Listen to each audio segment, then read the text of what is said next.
Hi everyone. तो इस session में हम लोग देखेंगे कि ऑर्डर बाय क्लॉज क्या होता है। तो होता यह है कि जब भी आप डेटा के साथ डील कर रहे हो, सिनेरियो आता है कि आपको डेटा को सॉर्ट करना पड़ता है, राइट। और जब आप डेटा को सॉर्ट करते हो तो आपको कुछ मीनिंगफुल इंफॉर्मेशन मिलता है, डेटा ऑर्गेनाइज्ड वे में दिखता है। तो इसी टाइप का कंडीशन अगर MySQL में आता है तो उसी के लिए हमारे पास ऑर्डर बाय क्लॉज है। ये ऑर्डर बाय क्लॉज क्या करता है?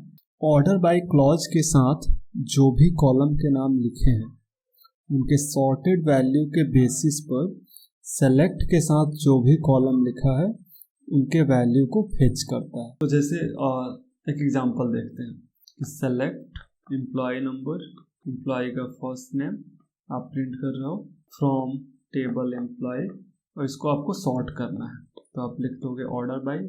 कैसे सॉर्ट करना है? आप इस डेटा को अल्फ़ाबेटिकली सॉर्ट करना चाहते हो फर्स्ट नेम पे, तो आप यहाँ पे लिख दोगे order by F name. Okay, अब यहाँ पे क्या होता है कि सॉर्टिंग दो तरीके से होगा, या तो असेंडिंग ऑर्डर में डेटा सॉर्ट होगा या डिसेंडिंग ऑर्डर में सॉर्ट होगा। तो अगर यहाँ पे ऑर्डर बाय कॉलम के बाद अगर आप कुछ भी स्पेसिफाई नहीं करते हो तो बाय डिफ़ॉल्ट ये असेंडिंग ऑर्डर ले लेगा।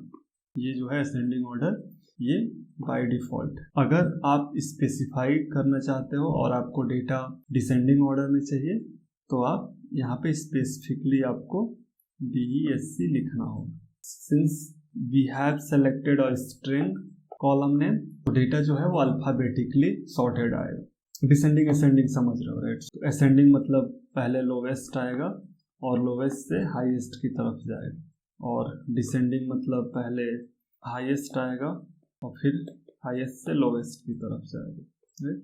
तो ये ऐसे काम करता है। अगर आप दो कॉलम पे डेटा सॉर्ट करना चाहते हो, इसकी ऑर्डर बाय में क्या होगा कि आप चाहो तो एक कॉलम पे डेटा को सॉर्ट कर लो एफ नेम पे। अगर आप कहना चाहते हो इस टाइप कि सेलेक्ट स्टार ही लिख देता हूँ, select star mean select all the columns from employ order by F name. अब एफ नेम जो सॉर्ट कर रहे हो वो यहाँ पे आप चाहो तो लिख दो कि ये असेंडिंग ऑर्डर में हो या फिर डिसेंडिंग ऑर्डर में हो, और दूसरा कॉलम मान लो आप डालना चाहते हो एल नेम, इसको भी आप डाल दो असेंडिंग या डिसेंडिंग जो भी आपको चाहिए।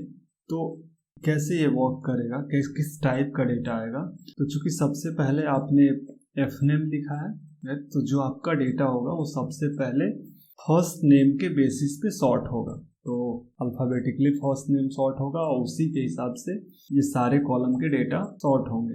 अब जो डेटा सॉर्ट हुआ है एफ नेम के बेसिस पे, वो सॉर्टेड डेटा फिर एल नेम के बेसिस पे सॉर्ट होगा। इसी चीज़ को ऐसे ही बोल सकते हैं कि पहले डेटा एफ नेम के बेसिस पे सॉर्ट होगा और with in F name L name के बेसिस पे सॉर्ट होगा, राइट।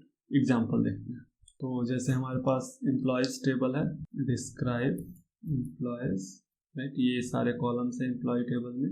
हमने क्या किया कि select star from, select star मतलब सारे कॉलम को सेलेक्ट करो फ्रॉम एम्प्लॉयज़ टेबल, ऑर्डर करो डेटा को। सो तो ऑर्डर बाय फर्स्ट नेम। तो अगर इसको हम एग्जीक्यूट करते हैं तो फर्स्ट नेम देखो सॉर्टेड आया, पहले ए से स्टार्ट हुआ और ये असेंडिंग ऑर्डर में सॉर्ट हुआ है क्योंकि हमने यहाँ पे कुछ स्पेसिफाई नहीं किया है। जैसे ही आप यहाँ लिखोगे डिसेंडिंग तो डेटा डिसेंडिंग ऑर्डर में सॉर्ट हो जाएगा। तो पहले जी से स्टार्ट हो रहा है नाम, फिर ओके। तो यहाँ पे मैंने क्या किया कि मैंने यहाँ पे अगर आप लास्ट नेम देखोगे तो इसका कोई ऑर्डर नहीं है, ये पहले बी है फिर के है फिर बी है, इस टाइप से, राइट। तो मैंने क्या बोला कि फर्स्ट नेम के बेसिस पे सॉर्ट करने के बाद इसको लास्ट नेम के बेसिस पे भी सॉर्ट करो, और फिर इसको बोल दिया कि इसको असेंडिंग होना चाहिए। तो अब इसको एग्जीक्यूट करो तो देखो फर्स्ट नेम जो है वो डिसेंडिंग ऑर्डर में सॉर्ट हुआ और लास्ट नेम विद इन इसके सॉर्ट पे ये डेटा सॉर्ट हुआ, यानी जी से स्टार्ट होने वाले जितने नेम होंगे उन सब पे पहले सॉर्टिंग हुआ होगा लास्ट नेम के बेसिस पे, और फिर नेक्स्ट इस तरह से। अगर आप इसको उल्टा कर दो, इसको असेंडिंग कर दो और इसको डिसेंडिंग कर दो तो कैसा डेटा दिखेगा? तो अब फर्स्ट नेम देखो ए से स्टार्ट हुआ और लास्ट नेम जी से स्टार्ट हुआ, right. So this is how this order by clause works.